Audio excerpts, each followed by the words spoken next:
और आज 5 की पड़ताल में लोकसभा में विपक्ष के नेता राहुल गांधी के बयान पर मचे घमासान की बात करते हैं।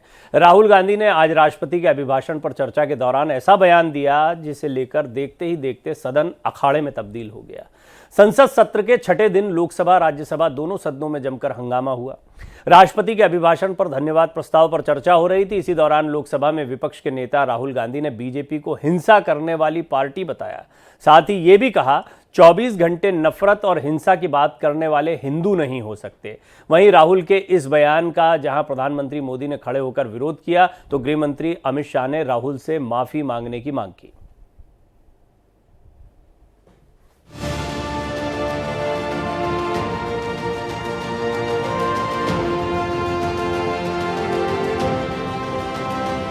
लोकसभा में राष्ट्रपति के अभिभाषण पर धन्यवाद प्रस्ताव पर चर्चा के दौरान विपक्ष के नेता राहुल गांधी के भाषण पर बवाल मच गया। राहुल गांधी ने अपने भाषण में भगवान शिव और गुरु नानक देव की तस्वीर दिखाकर हिंदू समाज के अहिंसक होने की बात कही। इस दौरान राहुल ने कहा कि बीजेपी ने समाज में डर फैलाने की कोशिश की है। उन्होंने बीजेपी पर समाज में हिंसा फैलाने का आरोप लगाया। मोदी जी ने अपने भाषण में एक दिन कहा कि हिंदुस्तान ने किसी पर आक्रमण नहीं किया। उसका कारण है क्योंकि ये देश अहिंसा का देश है। ये देश डर का देश नहीं है। वहीं राहुल के बयान पर सत्ता पक्ष की ओर से घोर आपत्ति जताई गई। प्रधानमंत्री नरेंद्र मोदी ने अपनी सीट से उठकर इस बयान की कड़ी निंदा की और कहा कि यह विषय बहुत गंभीर है। हिंदू समाज को हिंसक समाज कहना ठीक नहीं है। विषय बहुत गंभीर है। पूरे हिंदू समाज को हिंसक कहना ये गंभीर विषय है। केंद्रीय गृह मंत्री अमित शाह ने भी राहुल गांधी पर निशाना साधा और कहा कि राहुल ने हिंदुओं का अपमान किया है। राहुल गांधी का बयान माफी मांगने लायक है। इस देश में शायद इनको मालूम नहीं है, करोड़ों लोग अपने आप को गर्व से हिंदू कहते हैं, गर्व से हिंदू कहते हैं। क्या वो सभी लोग हिंसा की बात करते हैं, हिंसा करते हैं? हिंसा की भावना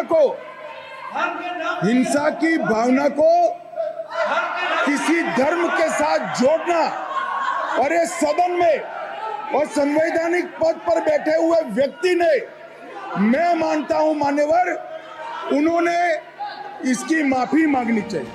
काफी देर तक हंगामे के बाद राहुल गांधी ने सदन में फिर से अपने भाषण की शुरुआत की। राहुल ने लोकसभा चुनाव में अयोध्या में बीजेपी को मिली हार का मुद्दा उठाया। राहुल ने कहा कि जनता ने अयोध्या में बीजेपी को सबक सिखाया है। तो हमारे सारे के सारे महापुरुषों ने अहिंसा की बात की, डर मिटाने की बात की। डरो मत, डराओ मत, डरो मत, डराओ मत। और दूसरी तरफ शिव जी कहते हैं डरो मत, डराओ मत, अभय मुद्रा दिखाते हैं, अहिंसा की बात करते हैं, त्रिशूल को जमीन में गाड़ देते हैं। और जो लोग अपने आप को हिंदू कहते हैं वो 24 घंटा हिंसा हिंसा हिंसा। राहुल के बयान पर संसद में घंटों हंगामा बरपा रहा। सत्ता पक्ष जहां राहुल से माफी की मांग पर अड़ा हुआ है, तो वहीं विपक्ष इस बयान के साथ खड़ा दिखाई दे रहा है। ऐसे में सवाल उठता है कि क्या राहुल अपनी सियासत को नए सिरे से धार देने की कोशिश कर रहे हैं? क्या इन बयानों के जरिए हिंदुओं के एक बड़े वोट वर्ग को साधने की कोशिश कर रहे हैं? लेकिन इन सब से इतर हिंदू को हिंसक कहना अपने आप में ही कई गंभीर सवाल खड़े करता है। Bureau report, Bharat express. देखिए, राजनीति में किसी बयान को पकड़ा जाता है और फिर उस पर खेला जाता है, ये दोनों ही तरफ से होता है। लेकिन आज संसद में एक समय तो ऐसा माहौल हो गया था कि राहुल गांधी ने कुछ ऐसा कह दिया है जिस पर कांग्रेस को बड़े लंबे समय तक बैकफुट पर रहना होगा। हालांकि बाद में अपने भाषण को कंटिन्यू करते हुए फिर राहुल गांधी ने बात को बदला भी, उनका अंदाज और तेवर भी बदले। उन्होंने कहा हिंदू वो है जो कभी हिंसा नहीं कर सकता है, और भी ऐसी बहुत सी बातें हुई जो प्रधानमंत्री के इंटरवीन करने के बाद, आपत्ति जताने के बाद में बिल्कुल अलग अंदाज में फिर देखने को मिला। हाँ, ये भी बात सही है कि पिछले 2 टेन्योर में आपने जो तेवर नहीं देखे थे वो आज विपक्ष के तेवर देखने को मिले हैं। और यहाँ पर सत्ता पक्ष को भी अच्छा खासा संघर्ष करते हुए आपने देखा होगा, आज राजनाथ सिंह, गृह मंत्री अमित शाह, प्रधानमंत्री मोदी, सभी को बीच में जवाब देना पड़ा जब राहुल गांधी कई मुद्दों को उठा रहे थे।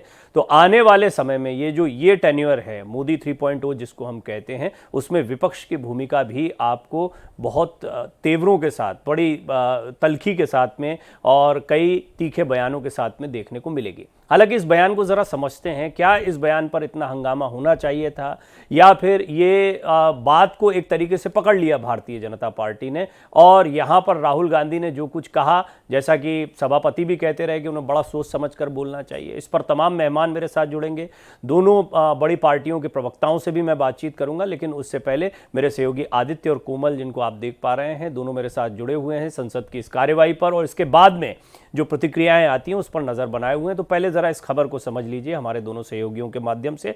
आदित्य, पहले आप बताएं कि राहुल गांधी के बयान को किस तरीके से, एक तो प्रधानमंत्री की आपत्ति के बाद ये ज्यादा बड़ा हो गया, उसके बाद हमने देखा कि सदन, लेकिन राहुल गांधी जो है वो खुद क्या कहना चाहते थे और किस तरीके से उनकी बात का क्या मतलब निकला?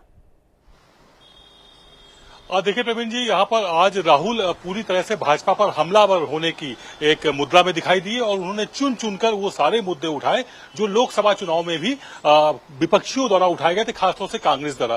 फिर वो चाहे अग्निवीर योजना हो जिसमें राजनाथ को बीच में बोलना पड़ा, फिर वो चाहे किसानों का मुद्दा हो, फिर वो चाहे नीट की परीक्षा हो, या फिर इसी तरह से उन्होंने बाकी मुद्दे उठाए।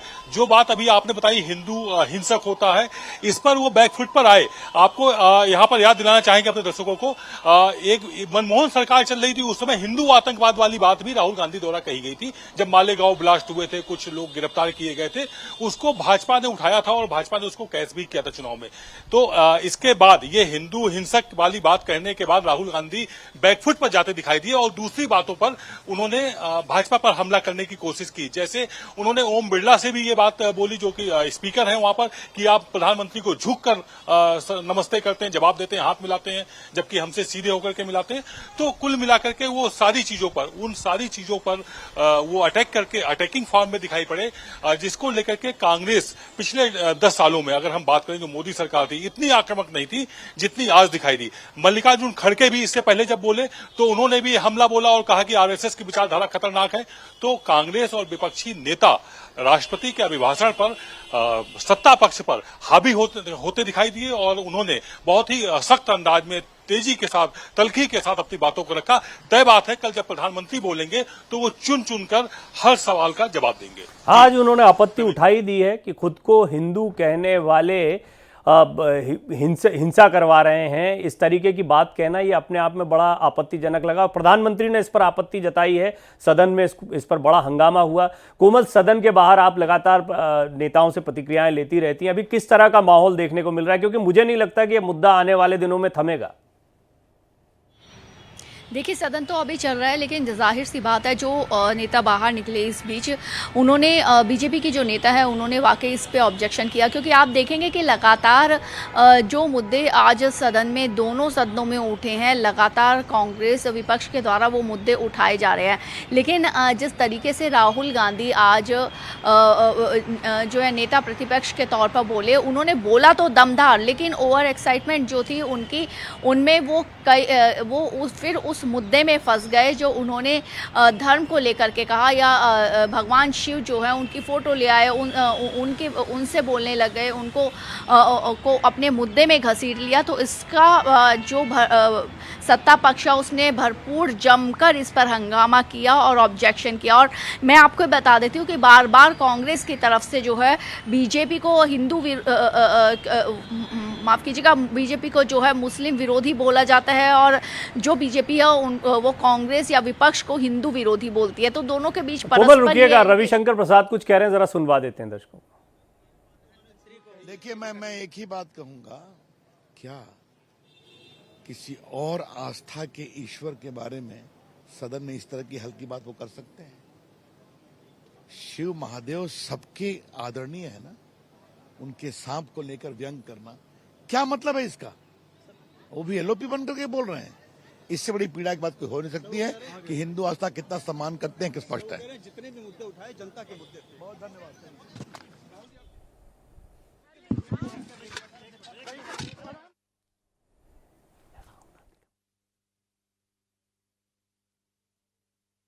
प्रसाद, देखिए मैं आपको बता दूं कि अपना बयान देने के बाद में राहुल गांधी ने फिर भगवान शिव, जब उन पर आपत्ति उठी तो भगवान शिव का भी जिक्र किया। इस पर और ज़्यादा हो हल्ला होने लगा था।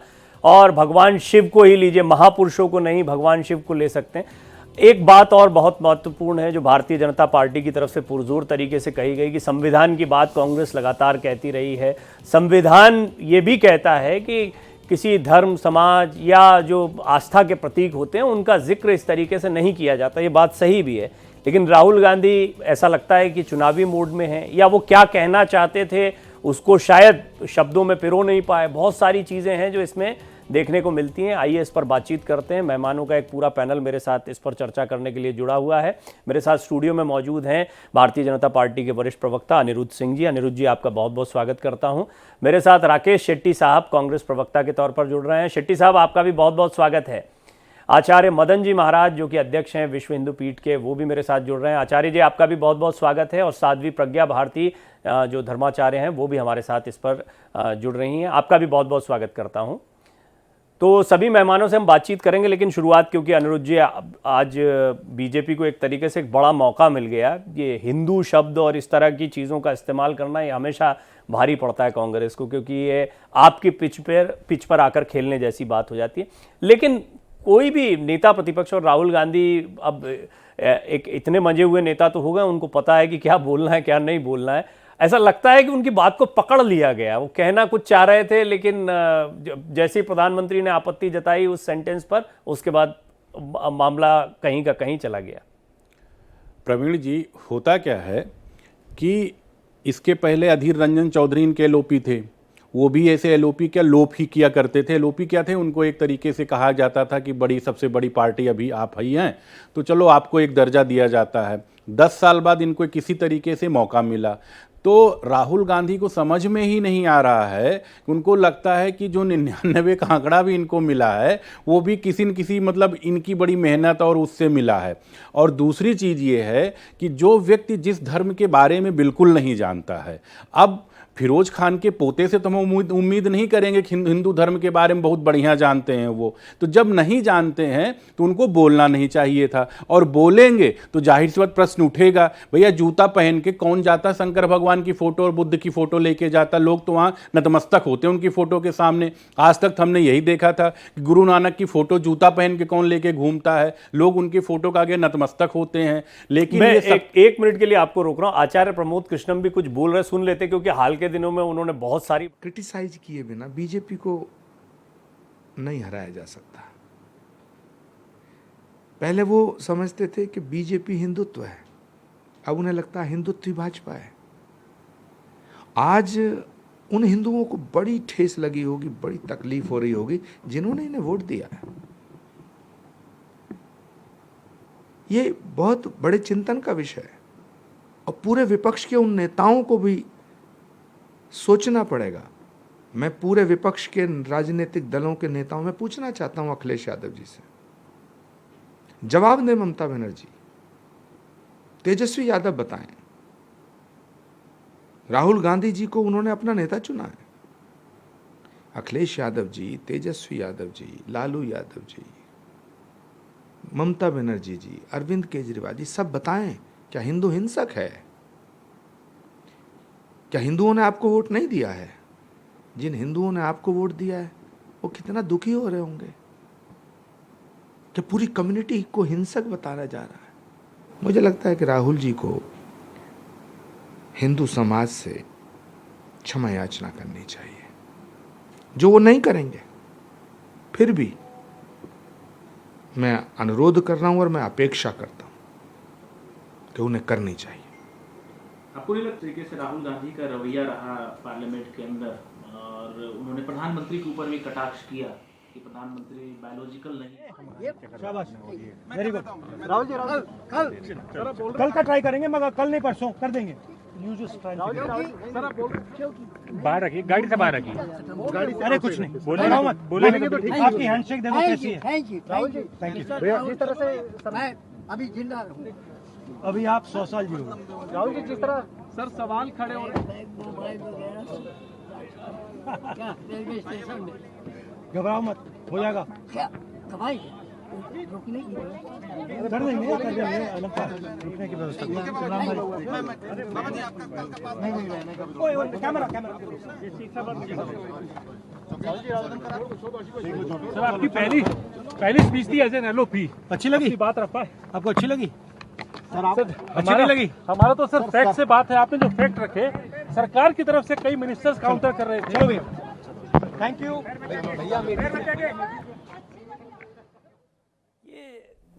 अब इस पे क्या कहा जाए। शेट्टी साहब मेरे साथ मौजूद है। राकेश शेट्टी जी, आप बोलें, ये राहुल गांधी अभी जिस तरह से बात कर रहे थे पत्रकारों से, ये अपने आप में आप इस पर कोई टिप्पणी करना चाहेंगे? मुझे तो अपरिपक्वता लगी कि वो कह रहे हैं आपको अच्छी लगी, नहीं लगी, चलो भैया गाड़ी चलाओ। ये क्या तरीका होता है? आप इतनी बातें कहते हैं मंच पर और उसके बाद में जब आपको इस पर कोई बात कहनी होती है, जैसे कि बाकी लोग प्रतिक्रिया दे रहे हैं, उस पर प्रतिक्रिया देने से भी परहेज है। और जो सारी बातें उन्होंने कही हैं, वो उसमें तो कई ऐसी बातें हो गई जैसे कि वो बिना तैयारी के या फिर उन्हें नेता प्रतिपक्ष के तौर पर क्या बोलना चाहिए, इन सारी चीज़ों से अनजान रहते हुए वो बोल गए। राकेश जी अनम्यूट कर लीजिए अगर म्यूट है तो। नहीं म्यूट जी अनम्यूट अब आ रही है, आपकी आवाज आ रही है जी, बोलिए। भारतीय जनता पार्टी के जो प्रवक्ता है उन्होंने अभी राहुल जी के जो ग्रैंडफादर है उनको फिरोज गांधी करके संबोधित किया। फिरोज खान करके उन्होंने संबोधित किया। अरे भाई खान ही है वो। प्रयागराज में जो उनकी मजार है ना, वहां पे लिखा फिरोज खान। फरीउद्दीन जहांगीर गांधी के लड़के हैं फिरोज गांधी। अगर भारतीय जनता पार्टी एक पढ़े लिखे प्रवक्ता को नहीं भेज सकते डिबेट पे, अनपढ़ को अगर भेजेंगे, व्हाट्सएप यूनिवर्सिटी के देखिए, इसको पर्सनल अखाड़ा मत बनाइए अनिरुद्ध जी, आप भी और आप भी शेट्टी साहब।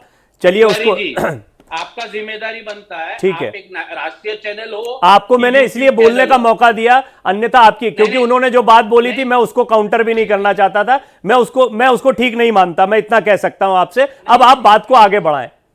आपका नाम क्या है? डॉक्टर प्रवीण खान है कि तिवारी है? आप राकेश जी डीरेल कर देंगे पूरी चर्चा, मेरे पास इतना समय नहीं रहता। आपका नाम पढ़ने नहीं आ रहा है, मुझे आप बताइए। अगर मैं आपको गलत, मेरे नाम से कोई विशेष फर्क नहीं पड़ता शेट्टी साहब। हाँ, तो कुछ भी बोल लीजिए, जो आपकी मौज आ रही है वो बोल लीजिए। आप करेक्ट करवाइए आपके चैनल पे।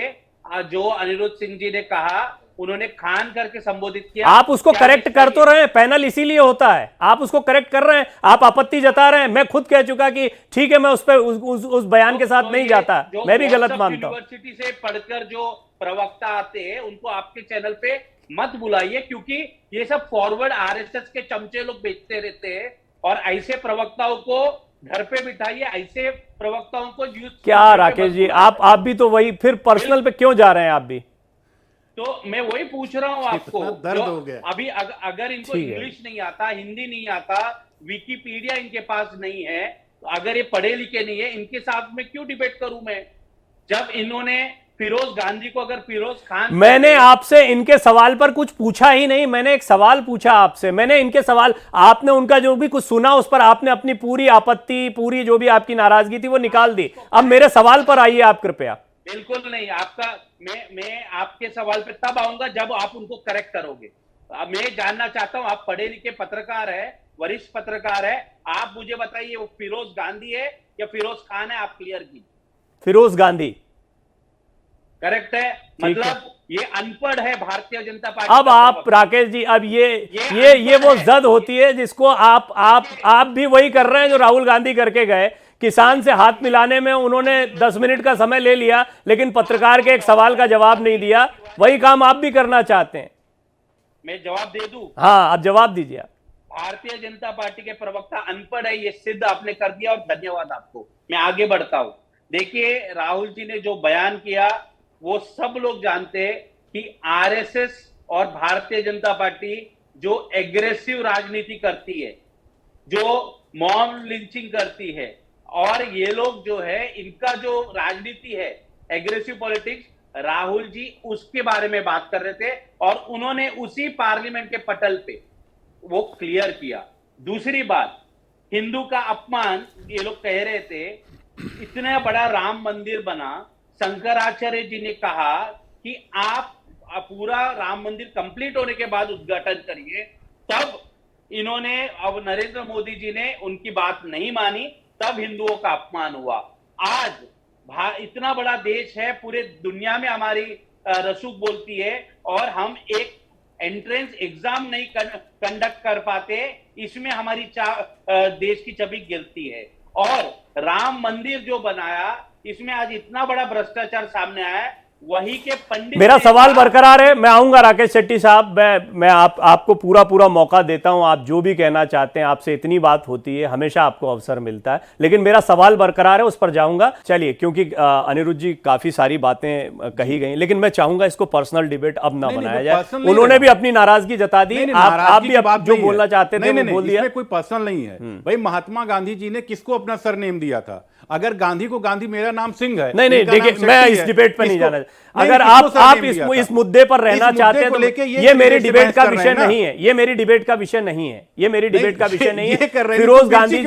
फिरोज गांधी जी क्या कहें, उनका क्या इतिहास था, ये मेरी डिबेट का विषय नहीं है। माफ कीजिएगा, जहां पे दफनाया गया था वहां लिखा है। ठीक है, मैं उस पे नहीं जा रहा हूं। ठीक, मेरा ये कहना है कि अयोध्या में जिस अवधेश प्रसाद को बगल बिठा के राहुल गांधी इस तरीके से बोल रहे थे, जूता पहन के भगवान शंकर की फोटो, शेट्टी जी इतना अपने को बड़ा पढ़ा लिखा प्रकांड विद्वान बताते हैं, ये जूता पहन के शंकर भगवान की फोटो लेके कब जाते हैं, डिफेंड करते हैं उस आदमी को जो वाकई में इस तरीके से हिंदू आस्थाओं और हिंदुओं के ऊपर इस तरह आघात करता है। हिंदू कब हिंसक थे? अयोध्या में वोट मिला है, इन्हीं के इंडिया अलायंस के लोग जीते हैं, और वहां हिंदुओं ने ही वोट दिया है। उनको क्या एक बैठ के गाली दे रहे हैं, क्या वो उग्रवादी और हिंसात्मक बोल रहे हैं? तो ये लोग डिफेंड करते हैं ऐसे व्यक्ति को, जो व्यक्ति जान जान के हिंदुओं की आस्थाओं को चोट पहुंचा। आज से नहीं, कभी हिंदू आतंकवाद की बात करता था वो व्यक्ति, कभी किसी की बात करते थे। तो कम से कम आपके अंदर ये चीजें आनी चाहिए कि अरे भाई, आप लोग आते हैं तो डिफेंड तो करो, कि उनको ये लिटरेट तो करो, एडुकेट तो करो कि भाई जिन हिंदुओं ने वोट दिया है। प्रज्ञा भारती जी, अगर आप मुझे सुन पा रही हैं तो मैं आपको जरूर सुनना चाहूंगा, अगर आपकी आवाज हम तक आ पाए तो। जी प्रवीण जी, क्या आपको मेरी हाँ, आपकी आवाज आ रही है, अपनी बात बोले। मेरा सवाल वही बरकरार है, कैसे ये भावनाओं को ठेस पहुंचाने वाला लगा आपको? जी देखिए प्रवीण जी, सबसे पहले तो मैं ये बात कहूंगी कि राहुल गांधी एक जिम्मेवार पद पर है। उनको ये समझना चाहिए कि हिंदुओं की आस्था का अपमान वो कितनी बार करेंगे, कितनी बार सनातन धर्म का अपमान करेंगे, और कब तक भारतवासियों से उम्मीद करेंगे कि उनको क्षमा मिलती रहे। सबसे पहली बात, ये वही राहुल गांधी है ना जो इलेक्शंस के समय पर, चुनाव के समय पर कोर्ट पर जनेऊ धारण करके जाते हैं, जो रुद्राक्ष धारण करते हैं, ये वही गांधी परिवार के व्यक्ति हैं। तो इनका धर्म क्या है? पहले तो मैं ये पूछना चाहूंगी, ये हिंदू है, क्रिश्चियन है, ये कौन है?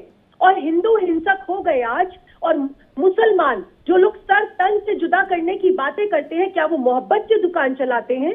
मेरा दूसरा प्रश्न, मैं तीसरी बात आपसे ये पूछती हूँ कि कितना आसान है हमारी उदारता के चलते, हमारी सहिष्णुता के चलते कि बार बार हमें चोट पहुंचाई जाए, हमारी आस्था का अपमान किया जा रहा है। I would like to say this through your channel that we demand national apology from Rahul Gandhi. Rahul Gandhi को क्षमा मांगनी चाहिए। भगवान शिव का, महादेव का वो पोस्टर लेकर आते हैं, प्रवीण जी इसका मतलब समझ रहे हैं आप? That means it was prepared. ये वामपंथी लोगों की जो वो एडवाइजर्स उन्होंने रखे हैं ना, वामपंथी लोगों को, ये समझ नहीं रही है कि बहुत बड़ा नुकसान हो रहा है उन्हें। भारत के लोगों की आस्था को वो ठेस पहुंचा रहे हैं, और अब वो समय आ गया है कि उन्हें जवाब देना होगा। और इंडी गठबंधन के लोग चुप क्यों हैं?